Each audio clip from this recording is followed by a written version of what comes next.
Glória a Deus. Saúde a igreja com a paz do Senhor. É uma alegria estar aqui novamente. E sempre me alegro muito porque essa igreja é muito alegre, né? A gente chega e todo mundo é com um sorriso de orelha a orelha e é muito bom. É muito bom ser recebido assim. Glória a Deus. O culto hoje é da família. Infelizmente não estou com a minha família aqui, né? Marido e filhas estão viajando, deve estar chegando em casa.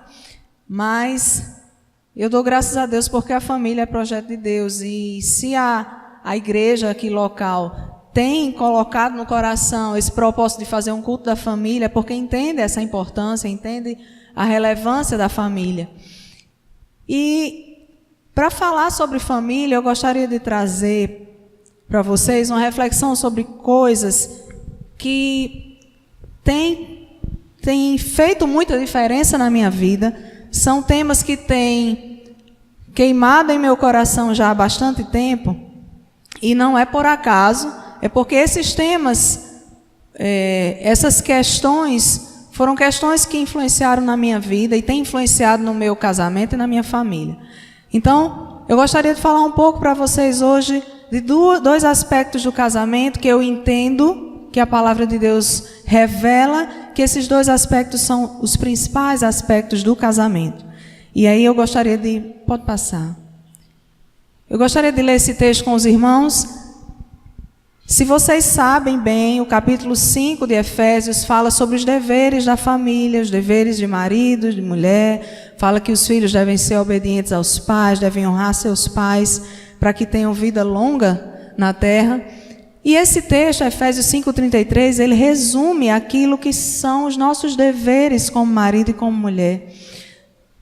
Portanto, cada um de vocês também ame a sua mulher como a si mesmo, e a mulher trate o marido com todo respeito.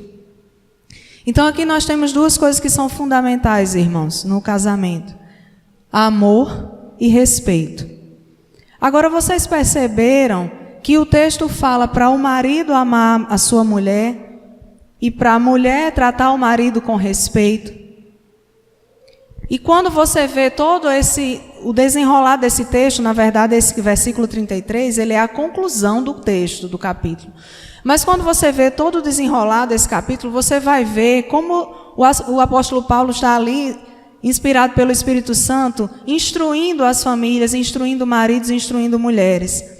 E o principal, ele resume nesse versículo 33, que é: marido, cada um ame a sua mulher como a si mesmo, e a mulher trate com todo respeito o seu marido.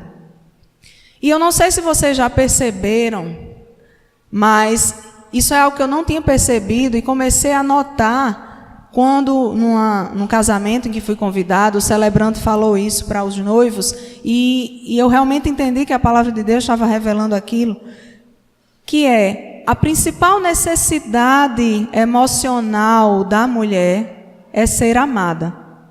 E a principal necessidade emocional do homem é ser respeitado. E é por isso que às vezes a gente não se entende enquanto casal, porque o homem acha que basta respeitar a sua mulher. E a mulher às vezes acha que basta amar o seu marido e tratar ele com todo aquele carinho, e não entende que palavras que faltem com respeito com seu marido o ferem profundamente. E o homem às vezes não entende que palavras que façam a mulher se sentir desprezada e não se sentir amada ferem profundamente o coração da mulher. E quando Deus ele revela isso através da vida do apóstolo Paulo, inspirado pelo Espírito Santo, quando Deus revela isso, ele está nos ensinando como devemos tratar com o marido e com a mulher. E quem está ensinando é aquele que criou, é aquele que formou, aquele que planejou. Deus, quando formou o homem e mulher, ele sabe o que foi que ele formou. Então, ele criou o homem e ele criou a mulher, e cada um deles tem as suas características. Nós somos iguais perante o Senhor, mas temos características e temos funções diferentes. E um dos maiores dilemas deste tempo em que a gente vive é justamente que a gente quer misturar as coisas muitas vezes, né? A gente não sabe quais são as funções, não sabe quais são os papéis, e a família começa a sofrer por causa disso, porque homem não cumpre o seu papel, mulher não cumpre o seu papel, ninguém mais sabe qual é a sua função, e os filhos acabam sendo penalizados e acabam reproduzindo isso nas suas famílias, porque não tiveram um modelo de pai, conforme a palavra de Deus, ou não tiveram um modelo de mãe, como a palavra de Deus nos ensina, e acabam reproduzindo um modelo equivocado do que seja ser família, ser marido e ser mulher. Então, quando Deus nos cria, Ele sabe o que é que nós necessitamos. E aí Ele coloca na mulher essa falta que existe no coração da mulher, essa falta de amor, de cuidado, de proteção. E é por isso que Deus diz ao homem, ame a sua mulher como a si mesmo. Por quê? Porque essa é a principal necessidade da mulher. Então, maridos, às vezes as mulheres se sentem ofendidas ou se sentem tristes porque vocês não demonstram amor, e vocês podem até dizer, não, mas eu amo, eu faço isso, eu faço aquilo, mas elas precisam saber e sentir que esse amor é verdadeiro, através de gestos, de atitudes e de palavras. E mulheres, às vezes vocês acham que estão cuidando bem dos seus maridos, mas falam mal dos maridos, o tratam com desrespeito, não respeitam a autoridade dele, e às vezes não entendem por que o marido não está satisfeito no casamento. Porque às vezes você está dando para ele aquilo que na verdade quem precisa é você, mas a necessidade dele é outra. Então vamos falar um pouco sobre esses textos. Você pode passar? Vamos falar primeiro sobre as mulheres. O que é, de fato, respeitar e honrar? O que é que a Bíblia quer dizer com isso? E aí no mesmo capítulo nós temos, mulheres, sujeitem-se aos seus maridos como ao Senhor. Então o próprio texto ele nos ensina, ele ensina a nós mulheres como é que nós devemos honrar o nosso marido e respeitar o nosso marido. Como é que fazemos isso? Mulheres respeitam e se sujeitam aos maridos, tratando ele como trata ao próprio Senhor, sendo submissa ao marido como ela é ao próprio Senhor, entendendo que o marido é autoridade sobre sua vida e que, embora ele não seja perfeito, porque não existe ninguém perfeito, eu até li uma vez alguém dizendo que numa palestra perguntou, vocês conhecem algum marido perfeito? Aí um senhor levantou a mão, né? Aí ele falou assim, conheço o primeiro marido da minha mulher, que já morreu. Então, vejam bem, a mulher começava a comparar ele com o antigo marido, né? Que ela tinha sido viúva e faleceu. O marido perfeito é só aquele que morreu, porque depois que morre a gente lembra com saudade e só quer pensar nas qualidades, né? Mas o marido que está vivo, ele é cheio de defeitos, isso acontece. Então a mulher ela não pode querer se sujeitar ao marido apenas se ele for perfeito. A mulher precisa ser submissa ao marido como ela é ao Senhor. Então tem uma atitude de obediência. E aqui submissão não é omissão, não é você se calar e deixar ele resolver tudo. Porque Deus não criou o homem para resolver tudo, e nem criou a mulher para resolver tudo. Deus criou homem e mulher para serem unidade. Vocês percebem que quando foi criado o primeiro homem e a primeira mulher, os dois resultaram de uma pessoa só? Quando Deus cria Adão e Eva, no início ele criou o quê? Ele criou Adão, e de Adão ele tirou um pedaço, a costela, para criar Eva. Então o homem e mulher eles são essa unidade, porque Deus criou o homem, o primeiro homem e a primeira mulher a partir de um só. É uma unidade. Então o homem sozinho ele está incompleto, a mulher sozinha está incompleta. Tudo que o homem pensa em fazer e decide sozinho é incompleto. Tudo que a mulher pensa em fazer e decide sozinha é incompleto, porque um precisa do outro. E Deus colocou marido na vida da mulher para que ele o ajude, e Deus colocou a mulher na vida do marido para que ela a ajude. Então, imperfeitos eles são, mulheres, né? Os maridos são imperfeitos, mas a palavra do Senhor é quem nos diz que nós devemos nos sujeitar, nos submeter, respeitá-los como autoridade sobre nós, tratá-los com toda reverência. Esse outro texto de Provérbios 12 diz que a mulher exemplar é a coroa do seu marido. E aqui coroa também representa a honra. Então a mulher que é exemplar, ela honra o seu marido. O marido ele é honrado por uma esposa exemplar, por uma esposa que o respeita, por uma esposa que o trata bem, que o trata com o devido valor, com a devida honra, que tem palavras de respeito sobre ele. Eu me lembro que há um tempo atrás, eu costumava estar em rodas de pessoas, de mulheres, que o tempo todo era falando mal do marido. E naquela época eu achava que isso era normal, mulher se reunir para falar mal dos seus maridos. Eu achava a coisa mais normal do mundo. E com o tempo, aprendendo, graças a Deus que o Senhor nos deixou a palavra dele, que liberta, porque a verdade liberta.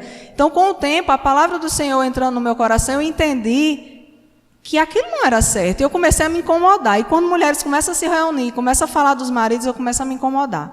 E é algo que eu me incomodo ainda, embora de vez em quando ainda deslize nesse pecado, mas eu me incomodo porque eu não acredito que aquela pessoa com quem elas casaram não tenha nenhuma qualidade. Porque quando a gente começa a falar, parece que só tem defeito a criatura, né? Mas, na verdade, se você casou é porque tem qualidade, porque ninguém vai casar com alguém que só tem defeitos, não é verdade? Pode seguir.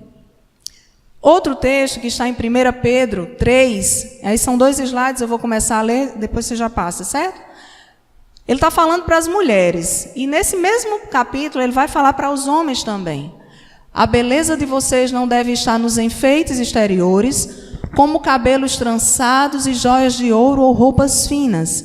Pelo contrário, esteja no ser interior, que não perece, beleza demonstrada no espírito dócil e tranquilo, o que é de grande valor para Deus. Pois era assim também que também costumavam adornar-se as santas mulheres do passado, que colocavam a sua esperança em Deus. Elas se sujeitavam aos maridos, como Sara, que obedecia a Abraão e lhe chamava Senhor.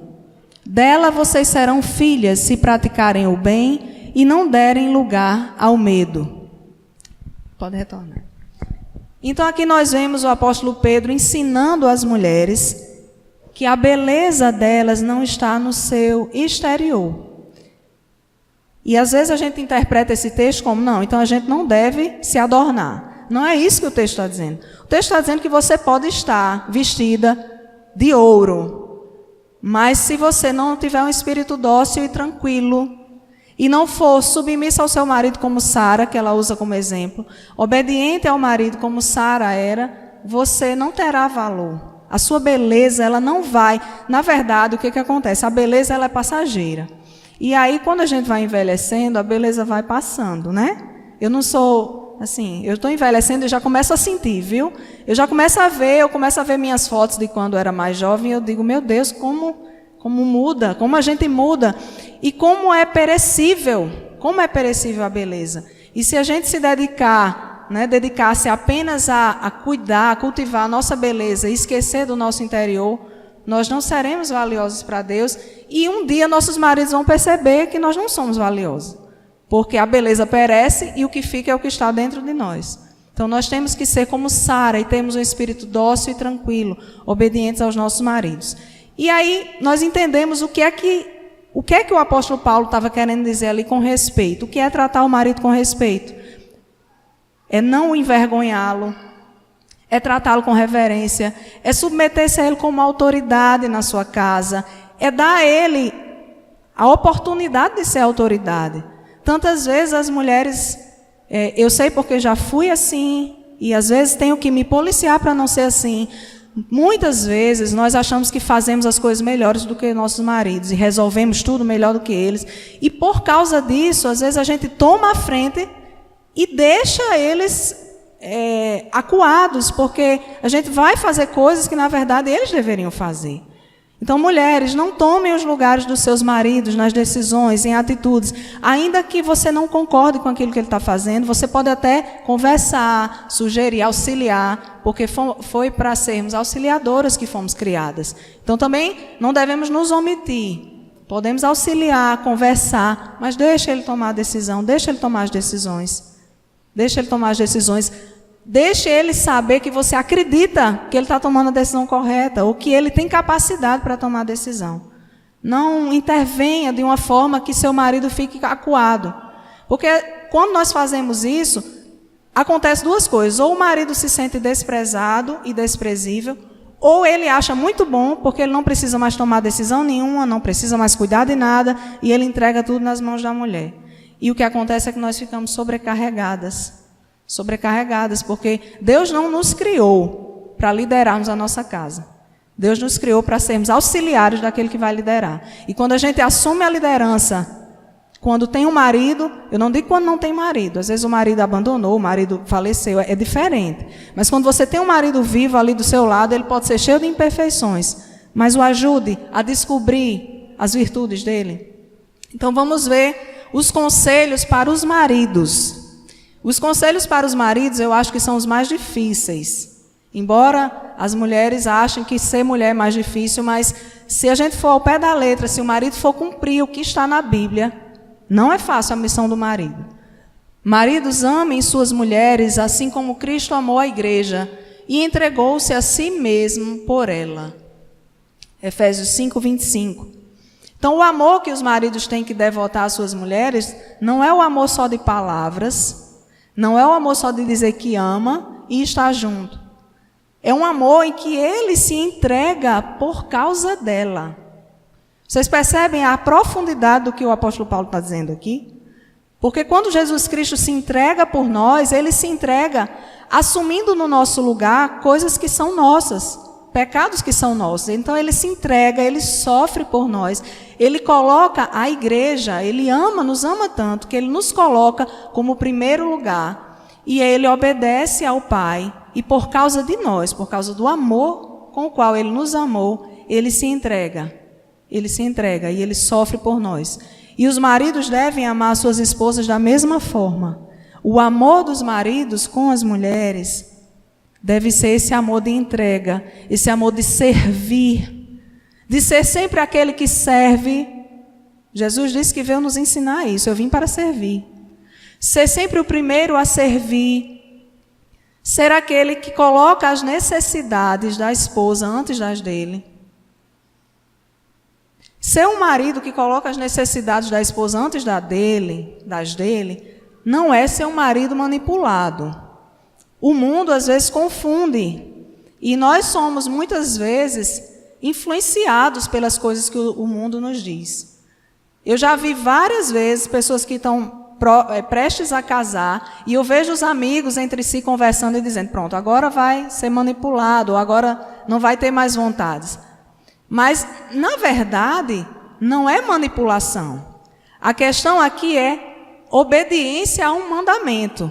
O marido, ele é autoridade, ele continua sendo. Ele é líder na sua casa. Ele não vai ser manipulado pelas coisas que a sua mulher diz. Ele vai ouvir a sua mulher, e se ele for um marido cristão, ele vai orar antes de decidir o que vai fazer, e ele vai tomar a decisão que Deus orientar ele a tomar. Não necessariamente o que a esposa tomar. O que a esposa aconselhou ele a fazer. Mas ele vai colocar as necessidades da esposa em primeiro lugar. Então, se a esposa precisa de mais atenção, se a esposa precisa de mais carinho, às vezes o marido não acha necessário num relacionamento ter esse cuidado, ter essa proteção. Mas se a mulher sente que isso é necessário, é seu dever fazer como marido. Ainda que você ache que é a maior bobagem do mundo. É dever dos maridos amar as esposas. Por favor. 1 Pedro 3,7, né? Nós vimos aqui Efésios 5 e estamos vendo 1 Pedro porque também traz instruções muito importantes para o casamento. Do mesmo modo, vocês, maridos, sejam sábios no convívio com suas mulheres e tratem-nas com honra, como parte mais frágil, e co-herdeiras do dom da graça da vida, de forma que não sejam interrompidas as suas orações. Então o marido precisa ser sábio no convívio com a sua mulher. Por quê? Porque nós somos a parte mais frágil. Embora exista toda uma campanha no mundo para dizer que a mulher é tão forte quanto o homem, e na verdade eu acho que nós somos fortes em muitos sentidos, nós somos muito mais resistentes à dor, eu acho, do que os homens, mas o mundo quer desvirtuar e quer colocar a mulher num pé de igualdade com os homens quanto à missão delas no mundo. Nós somos e estamos em pé de igualdade com os homens aos olhos de Deus. E é por isso que o apóstolo Pedro diz aqui, que os homens devem entender que as mulheres são co-herdeiras com ele. Então as mulheres não são inferiores aos homens, elas estão debaixo da autoridade dos homens, mas elas não são inferiores. E o homem tem que entender que a mulher, como parte mais frágil, precisa de mais cuidado. Muitas vezes os maridos não entendem isso, e as mulheres também não querem ser frágeis. Muitas vezes nós queremos ser fortes, nós queremos decidir tudo, nós queremos dar ordens, nós queremos parecer verdadeiras fortalezas, quando na verdade tudo que a gente precisa é ser cuidada e se deixar ser cuidado pelo marido. Por favor. Efésios 5, 28 e 29. Da mesma forma, os maridos devem amar suas mulheres como a seus próprios corpos. Os maridos devem amar suas mulheres como seus próprios corpos. Quem ama a sua mulher, ama a si mesmo.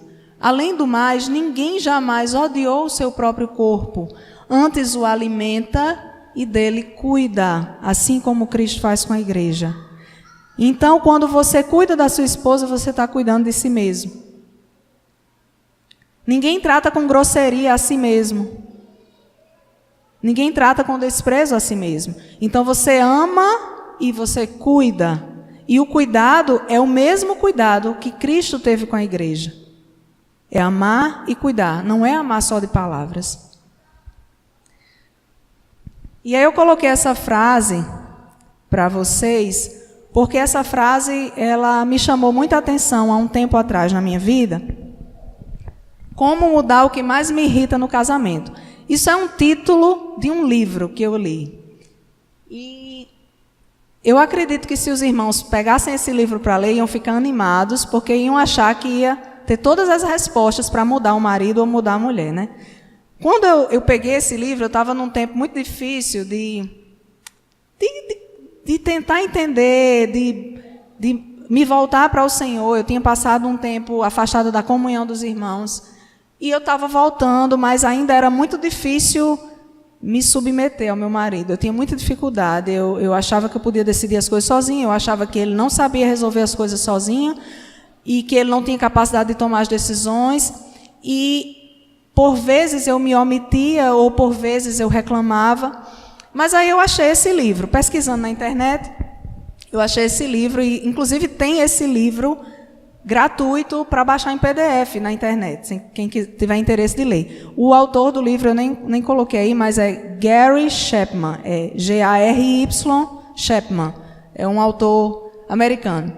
Quando eu peguei o livro, eu disse, pronto, agora eu vou achar a chave para mudar o meu marido. E aí o livro, ele na verdade coloca um balde de água fria na gente, porque a gente pensa que ele vai começar a dar dicas de como você vai mudar o seu cônjuge. E quando a gente abre o livro e lê, ele, na verdade, diz que você está querendo errado, que você começou errado. Querer mudar o outro, você já começou errado. Pode passar. E o primeiro texto bíblico que tem nesse livro é esse aí. Mateus 7, 4 e 5. Como você pode dizer ao seu irmão: deixe-me tirar o cisco do seu olho quando há uma viga no seu? Hipócrita, tire primeiro a viga do seu olho e então você verá claramente para tirar o cisco do olho do seu irmão. E quando eu li isso, eu disse, não era para ter lido esse livro, não era para ter aberto esse livro, porque ele não está me dando o que eu queria. E eu comecei a entender, e o propósito do livro é esse, que, na verdade, eu não tenho que querer mudar o outro. Eu tenho que mudar em mim aquilo que está contrário à palavra de Deus. Então, às vezes, a gente coloca muito o holofote nos defeitos do outro. Um dos exercícios que ele conta nesse livro é que, quando ele fazia aconselhamento de casais, ele pedia para marido e esposa escreverem, enumerarem as qualidades do marido e da mulher, né? A mulher enumerar as qualidades do marido e vice-versa, e para que cada um enumerasse os seus próprios defeitos. E ele disse que a lista de defeitos de cada um era muito pequena. A gente não consegue ver os próprios defeitos. E a lista de qualidades do cônjuge também era muito pequena. A gente não consegue, às vezes, ver as qualidades que existem no outro. E aí é que a gente está fazendo o caminho errado. Nós precisamos fazer o caminho inverso. E, meus irmãos, esse livro não foi o livro, mas eu creio que o Senhor, através desse livro, mudou muito a minha visão a respeito de casamento e mudou, de fato, muita coisa dentro do meu casamento. Pode passar. Ele dá alguns conselhos práticos nesse livro. Eu posso tomar essa água? Posso?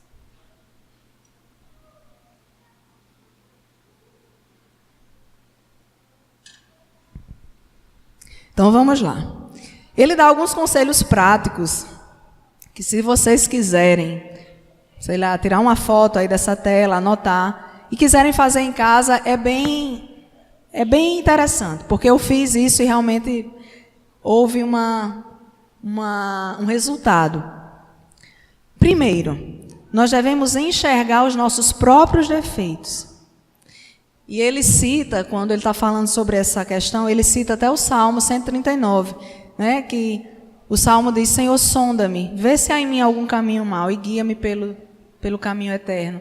Então nós precisamos primeiro, como maridos e como esposas, precisamos primeiro, meu casamento está com problema, meu marido não é do jeito que eu queria que ele fosse assim, mas ele não é, o marido diz a mesma coisa da mulher, o que você vai fazer? Você vai primeiro olhar para dentro de si e pedir: Senhor, sonda-me, vê se há em mim alguma coisa que te desagrada. Veja se há em mim alguma coisa que é contrária à tua palavra. O marido vai perguntar: será que eu tenho amado a minha esposa, como a tua palavra diz? Senhor, será que eu tenho dedicado tempo, tenho dedicado a minha vida a ela, como a tua palavra diz que é para ser? E as esposas vão refletir: onde é que eu tenho errado? Será que eu tenho tratado meu marido com desrespeito?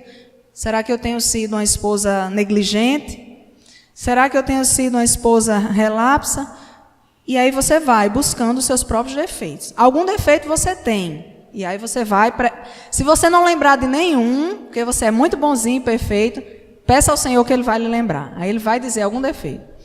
E aí você pede ao Senhor e começa a ver os seus defeitos. E você começa a orar para que Deus mude você mesmo.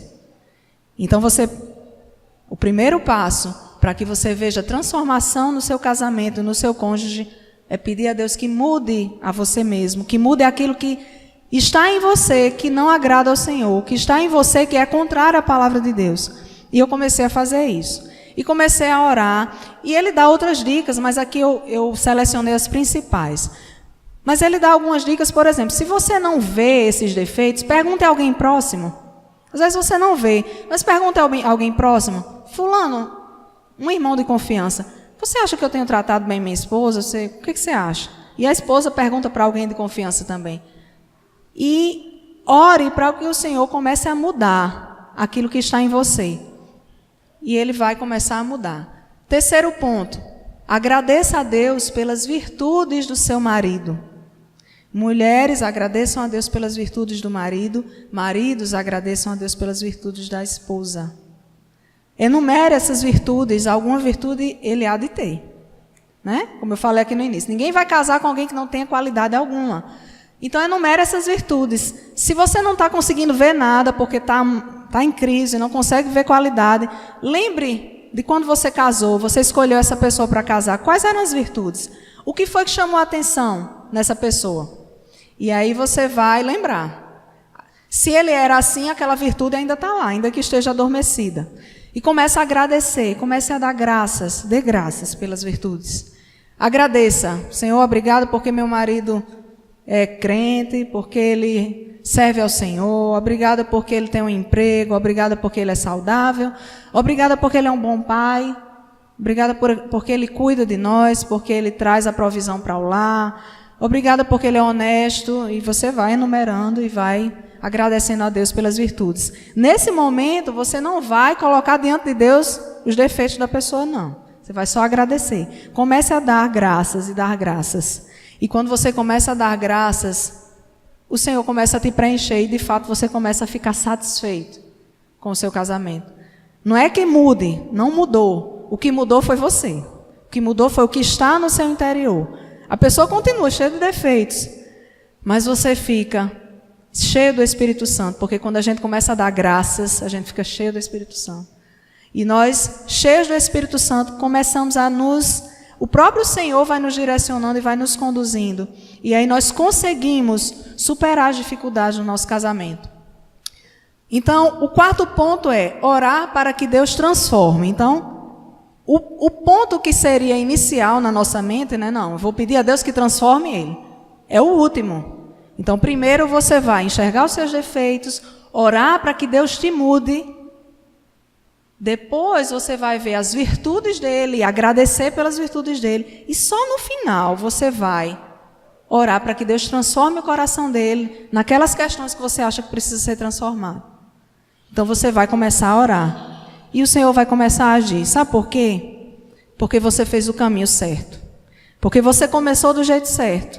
Que foi reconhecendo-se pecador, reconhecendo-se com defeitos, reconhecendo-se como alguém falho, colocando o seu coração como um coração grato diante de Deus pela vida daquela pessoa. Você foi grato. E essa sua atitude de gratidão vai fazer com que o Senhor opere. E você vai começar a orar. E o Senhor vai fazer diferença na sua vida, no seu relacionamento. Veja que esse texto de 1 Pedro, aquele mesmo capítulo, o que é que diz a respeito? Do mesmo modo, mulheres, sujeitem-se aos seus maridos, a fim de que, se alguns deles não obedecem à palavra, sejam ganhos sem palavras, pelo procedimento de sua mulher, observando a sua conduta honesta, a conduta honesta e respeitosa de vocês. Então esse texto está dizendo, como é que a gente faz para ganhar o nosso marido para o Senhor, ou para fazer com que ele seja transformado conforme a vontade do Senhor? Esse texto também pode ser usado, acredito, para os maridos. Como é que a gente faz para que a nossa esposa seja transformada conforme a vontade do Senhor? E a gente deve fazer, o que a gente deve fazer é, a nossa conduta deve ser uma conduta de obediência à palavra de Deus. É a primeira coisa, porque de nada adianta a gente querer que ele mude e a gente continuar cheio de falhas. Não adianta a gente querer que ele mude. Tantas vezes nós ouvimos desculpas e nós damos desculpas, e eu já dei essas desculpas. Nós damos as seguintes desculpas. Eu sei que a Bíblia diz que eu devo ser submissa ao meu marido, mas ele não me trata bem, ele não me trata do jeito que devia tratar, ele também não está cumprindo o que a Bíblia diz, então eu não vou ser submissa. E o marido às vezes diz a mesma coisa. Eu sei que a Bíblia diz que tem que amar, eu sei que é meu dever cuidar, proteger, mas ela não me respeita, então eu não vou fazer a minha parte. E é assim, meus irmãos, que tantos casamentos têm sido destruídos. E é esse pensamento que o inimigo tem colocado no coração das pessoas, e as pessoas têm se deixado levar, que é, espere o outro fazer para que você faça. E não é assim. A gente precisa fazer, a gente precisa semear na vida do nosso marido, isso serve também para a vida dos filhos. Nós precisamos semear na vida daqueles que convivem conosco, para que nós possamos colher. Então não espere que ele seja um marido conforme o coração de Deus, para que você seja uma esposa segundo o coração de Deus. Seja primeiro, dê o primeiro passo. Dê o primeiro passo. Deus vai transformar o coração de pessoas, Deus vai transformar o coração de maridos e Deus vai transformar o coração de esposas. Mas vocês precisam dar o primeiro passo. Alguém tem que se colocar na posição de eu vou obedecer a palavra de Deus. E eu creio que em obediência um dia eu vou ver a palavra do Senhor cumprida na minha casa. Pode passar. O texto de Efésios 6,12 é bem conhecido, né? Nossa luta não é contra a carne, contra o sangue, não é contra pessoas, mas é contra poderes espirituais do mal. E às vezes a gente esquece que a Bíblia tem isso, que a Bíblia tem esse texto que é tão instrutivo para nós, e nós começamos a enxergar as pessoas da nossa casa, nosso marido, nossa esposa, como inimigos nossos. E começamos a achar, não, ele não me ama, ele não me respeita, ele não me trata bem, então ele é meu inimigo. E o marido começa a enxergar a mulher como inimiga também. Ela não cuida bem das crianças, ela não me trata com respeito, então ela é minha inimiga. Mas a palavra do Senhor diz que a nossa luta não é contra pessoas. Nós não temos inimigos dentro da nossa casa. Nós temos aliados. Deus criou o casamento, Deus pensou o casamento para ser um projeto em que existem duas pessoas que estão em unidade, estão alinhadas e estão andando juntas e decidindo juntas a respeito das coisas da sua vida. Mas a gente às vezes enxerga essas pessoas como nossos adversários. E esquecemos que nosso adversário é outro. O nosso adversário é outro. E é contra ele que nós devemos lutar em favor da nossa família. O nosso adversário é espiritual. E é contra ele. Nós temos que entender, porque se a gente não entende quem é o nosso adversário, nós vamos ficar brigando, reclamando, batalhando contra a pessoa que está do nosso lado. Contra o marido, contra a esposa, contra os filhos. Nós precisamos entender que o nosso adversário ele tem que ser vencido com as armas espirituais. Não adianta você reclamar, não adianta ser uma mulher goteira que fica pingando, reclamando sobre as mesmas coisas. O máximo que você vai conseguir é que seu marido não queira estar em casa. Porque ninguém aguenta estar com alguém que reclama o tempo inteiro. Se a gente está perto de alguém que reclama, eu normalmente gosto de sair de perto dessa pessoa. Porque é muito ruim, é difícil conviver com alguém que não para de reclamar. Então, se você tem algo que realmente incomoda no seu marido, que realmente incomoda na sua esposa, não fique reclamando, não vai mudar o comportamento deles. E eu estou dizendo isso não porque eu sei, não porque sou eu que sei, mas porque a palavra do Senhor nos ensina que nós vamos ver a mudança na nossa casa pelo nosso procedimento e não por aquilo que a gente fala, por nossas reclamações. Eu vi isso na minha casa. Eu vi isso no meu lar. Eu sempre tive muita dificuldade em me submeter. Muita dificuldade em me submeter. Porque eu fui criada para ser uma mulher independente. E todas nós, hoje em dia, nós somos criadas assim, né? Nossos filhos são criados nesse mundo em que a mulher tem que ser independente e não precisar de marido. Então eu fui criada para ser independente e se casar, não ter que depender do meu marido para poder dizer tchau a ele na hora que eu bem entendesse, na hora que eu não tivesse mais me sentindo satisfeita e feliz. E eu fui criada nesse ambiente, e eu até entendo por que fui criada assim, tem todo um contexto que não vai dar tempo de falar aqui, mas houve um contexto que eu fui criada dessa forma, e era muito difícil para mim me submeter, muito difícil me submeter à autoridade do marido. Eu sempre achava que fazia da melhor forma, eu sempre achava que as decisões dele eram equivocadas, eu sempre achava que eu poderia decidir melhor, que eu poderia fazer melhor do que ele. E eu sempre metia os pés pelas mãos quando pensava dessa forma.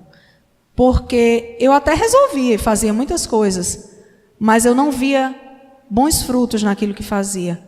Aquilo que eu semeava acabava voltando para mim depois. E eu não via meu marido mudar. E eu não via ele mudar quando eu reclamava. Muitas vezes eu reclamei e eu não via mudança. Às vezes ele mudava por um período, mas era muito curto. Porque aquela mudança era superficial. Porque a mudança que realmente impacta a nossa vida e que realmente dá frutos é a mudança que o Espírito Santo de Deus faz. Não é a mudança que a gente provoca com as nossas reclamações. É a mudança que o Espírito Santo de Deus faz. Porque se a gente reclama porque o marido faz tal coisa, ou a mulher reclama porque o marido faz tal coisa, e essa reclamação fica ali, martelando na cabeça da pessoa, ela pode até deixar de fazer aquilo que te incomoda, mas ela vai deixar de fazer na sua frente. Para não te incomodar, para não gerar um conflito. Mas quando você não tiver, ela vai ser daquele jeitinho. Porque a transformação não aconteceu de dentro para fora. E o Espírito Santo é aquele que transforma de dentro para fora. Quando a gente reclama, somos só nós reclamando. Mas quando a gente ora, é Deus agindo. Então nós precisamos orar para que Deus haja nos nossos relacionamentos. E eu comecei a orar e comecei a buscar e comecei a... com dificuldades, meus irmãos, porque muitas vezes eu fraquejava. Muitas vezes. Mas eu decidi me submeter. Eu decidi entregar ao meu marido a autoridade que era dele, porque Deus assim estabeleceu. E quando eu decidi fazer isso, não foi fácil, foi difícil, porque a minha carne não queria se submeter. O meu eu não queria, eu não achava justo ter que me submeter. Eu pensava várias coisas. Eu pensava, se eu for fazer, eu faço melhor, se eu for decidir, a minha decisão é melhor, é mais acertada. Se eu for decidir em que a gente vai gastar esse dinheiro, eu vou decidir melhor. As decisões deles são equivocadas. E eu pensava isso, era tão difícil, mas eu fui ministrada a esse respeito e eu fiz um propósito, eu disse, Senhor, eu vou começar a me submeter. Eu não tenho honrado meu marido como devo, eu não tenho respeitado ele como devo. Eu falo mal dele para as pessoas quando tem oportunidade, eu não vou mais fazer isso. E eu comecei a buscar. E, gente, nos primeiros meses, ou mesmo no primeiro ano, eu não vi muita coisa mudar, não. Eu não vi muita transformação. Eu precisei semear por um tempo. A gente precisa perseverar. A gente precisa orar e perseverar em oração. Eu acho até que eu coloquei um texto aí. Pode passar, por favor. Então, nós precisamos orar continuamente. Isso é o texto de Tessalonicenses diz isso, orar continuamente. E o de Colossenses diz perseverar na oração, que é um sinônimo. Então, ore, persevere em orar e dê ação de graças, vigie em ação de graças. Porque de nada adianta você orar entregando o seu marido, ou mesmo entregando os seus filhos. Se você tem algum filho que não serve ao Senhor e você ora, não adianta você orar entregando a vida daquela pessoa ao Senhor. E quando você se levantar da sua oração, você abrir a boca para amaldiçoar, para reclamar, para dizer você não consegue mesmo, você é inútil, você nunca faz nada certo. Então não adianta você orar e a sua boca ser usada como boca de Satanás na sua casa, na vida da pessoa. Então é orar e dar graças, vigiar em dar graças. Vigiar, eu sei que não é fácil. Mas nós temos que vigiar em ser gratos pela vida daquela pessoa que está conosco. E aconteceu algo comigo uma vez, agora eu nem tinha programado dizer isso, mas me lembrei. Que eu reclamava muito, eu achava que meu marido ajudava muito pouco com as coisas da casa, o cuidado com as coisas da casa, das meninas. Eu reclamava muito sobre isso. E teve uma época, isso foi em 2014, que ele adoeceu. E ele adoeceu e a gente teve bastante dificuldade em chegar a um diagnóstico. Fomos para vários médicos e ninguém sabia o que tinha. Uns diziam que era hérnia de disco, outros diziam que era outra coisa. E eu sei que demorou muito para chegar a um diagnóstico. Mas essa dor deixou ele incapacitado por algum tempo. Eu tive que fazer muitas coisas por ele nesse período. Ele tinha uma dor na perna terrível. E ele não conseguia andar, muitas vezes não conseguia dirigir, andava com dificuldade, não podia dirigir, passou um tempo sem trabalhar. Eu acho que ele passou 1 mês de licença médica. E, além desse mês de licença médica, ele passou mais tempo sentindo dor. E quando ele começou a tomar os remédios para dor, ele ficou muito mal-humorado. E eu comecei a ler a bula do remédio, e a bula dizia que dava muita alteração de humor. Mas ele precisava tomar, porque ele sentia dores muito fortes. E aquele remédio alterava o humor dele, ele ficava chato, ele ficava muito mal-humorado, e ele não é assim, naturalmente, ele é muito bem-humorado, mas ficava. E naquele momento ali, houve outros propósitos naquela situação, mas uma das coisas foi que eu consegui entender que ele não era inútil, que o que ele fazia era relevante na nossa casa. Porque antes eu achava que ele ajudava pouco, hoje ele ajuda muito mais, graças a Deus. Mas quando eu fiquei sem ter a ajuda dele, eu entendi o quanto eu precisava daquele homem para continuar na minha caminhada, o quanto ele era importante para mim. E às vezes a gente só entende quando a gente perde.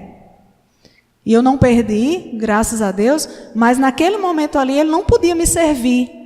E é tão difícil a gente amar quando a pessoa não serve mais para a gente, não é? É tão difícil amar quando ele não tem mais serventia nenhuma.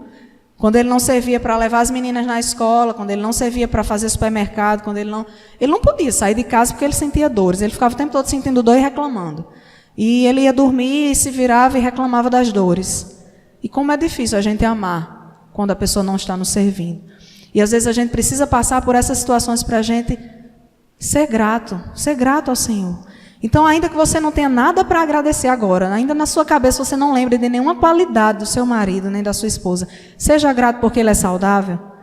E sendo saudável, ele consegue fazer as coisas dele sozinho, e você não precisa estar dirigindo para ele o tempo todo e resolvendo coisas que antes ele resolvia.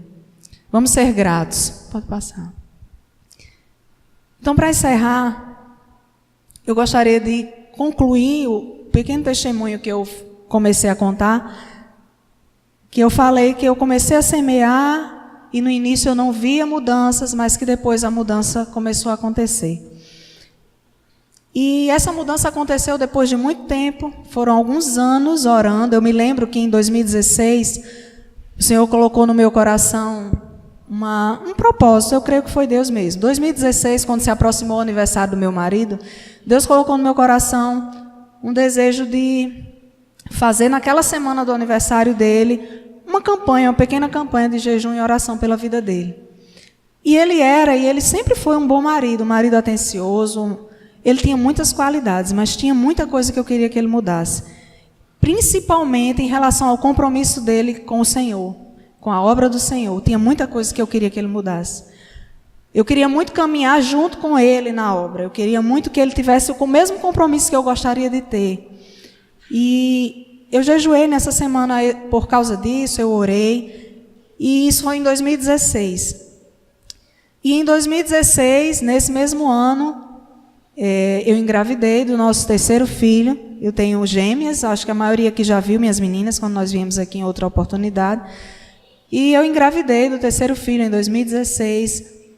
E foi uma gravidez muito feliz, foi uma gravidez muito curtida, assim, foi muito bom. Nós já éramos mais maduros, não era mais pai de primeira viagem, mãe de primeira viagem. Foi muito bom, curti aquela gravidez, foi uma gravidez muito saudável, foi uma gravidez muito tranquila, né? A gravidez das gêmeas foi mais tensa, porque eu tive alguns problemas e elas nasceram prematuras. Mas a minha terceira gravidez, a minha segunda, na verdade, segunda gravidez, meu terceiro filho, foi muito tranquilo. E quando nós tivemos o nosso filho,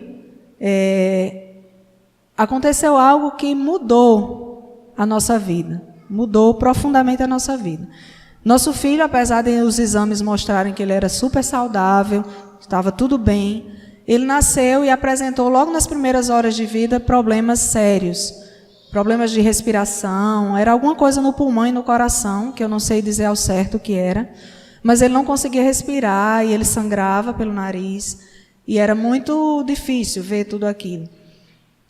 E para nós era muito complicado porque estava tudo bem, né? A gente confia muito naqueles exames que a gente faz, está tudo bem, mas quando ele nasceu, ele começou a apresentar esse desconforto respiratório e o quadro foi se agravando,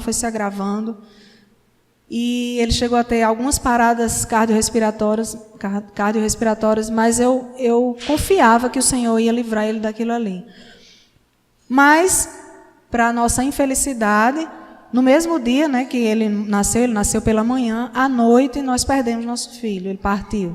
Ele teve uma terceira parada respiratória e não resistiu. Realmente já estava muito difícil para ele estava respirando por aparelhos. E quando tudo isso aconteceu, eu não tenho aqui como falar os detalhes do que aconteceu na minha vida depois disso. Em outra oportunidade talvez possa, mas algumas coisas eu contei no testemunho que publicamos no canal do Ministério Águios.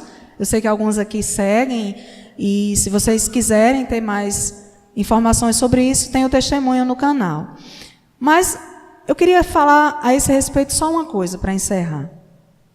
Quando isso tudo aconteceu, eu vi, em pouco tempo, transformações no coração do meu marido que eu orava há anos para que acontecesse. E foi em pouquíssimo tempo mesmo, foram meses. Eu ainda vejo e ainda me alegro com os frutos que tenho visto na vida dele. Mas em pouco tempo eu já vi, uma das coisas que aconteceu na vida dele, no coração dele, foi que eu percebi que ele começou a priorizar as duas coisas que devem ser prioridades na vida de um homem, que é a sua vida com Deus e a sua família. E eu notei que ele realmente começou a priorizar isso. Ele começou a ter sede de Deus. E eu acredito que aquele momento de dor ali na nossa vida produziu um quebrantamento no coração dele. Ele, de fato, foi transformado. Foi restaurado, foi transformado. Lógico que a transformação é diária, cotidiana, né? Enquanto a gente está aqui, a gente está mudando. Mas eu vi algo acontecer na vida dele que foi tremendo. E eu creio, meus irmãos, que foi resposta de oração, porque eu já vinha orando há muito tempo. Então eu gostaria de dizer para vocês que não desistam da sua família. Não desistam do seu marido, não desistam da sua esposa, não desistam dos seus filhos. Ainda que você esteja orando há bastante tempo e você não veja nada acontecer, creia que se você continuar semeando, fazendo a sua parte, obedecendo a Deus, honrando ao marido, o marido amando a sua mulher e cuidando dela, se você continuar a fazer a sua parte e continuar orando e continuar buscando e perseverando em ação de graças, eu tenho certeza que o Senhor vai agir na sua vida, na sua casa. Pode demorar, porque para a gente demora, mas para Deus é tão rápido, né? A gente é impaciente. Abraão esperou 25 anos para ver a sua promessa de ter um filho, e ele sequer viu a promessa de ter vários descendentes, porque isso só aconteceu depois até de Abraão já morto. Então, às vezes a gente tem pressa nas coisas, mas a gente não tem que ter pressa, né? A gente sempre fala da lei da semeadura, e eu até coloquei esse texto aí da lei da semeadura, né? Tudo aquilo que a gente semear, a gente vai colher.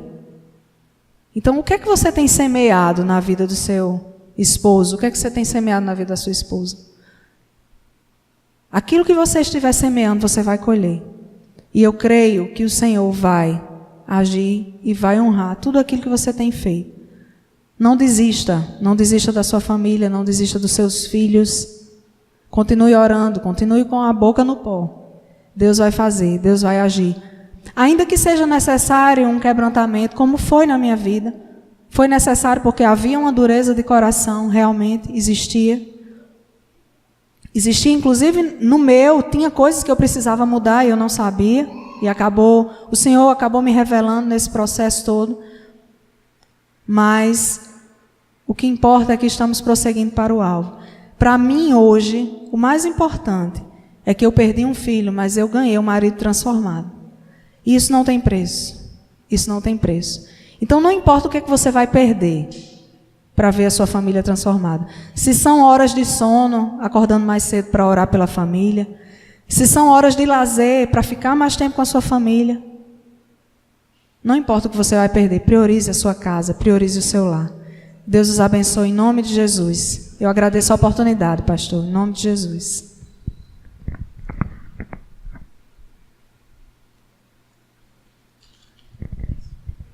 Bendito seja o nome do Senhor. Ficamos de pé, irmãos.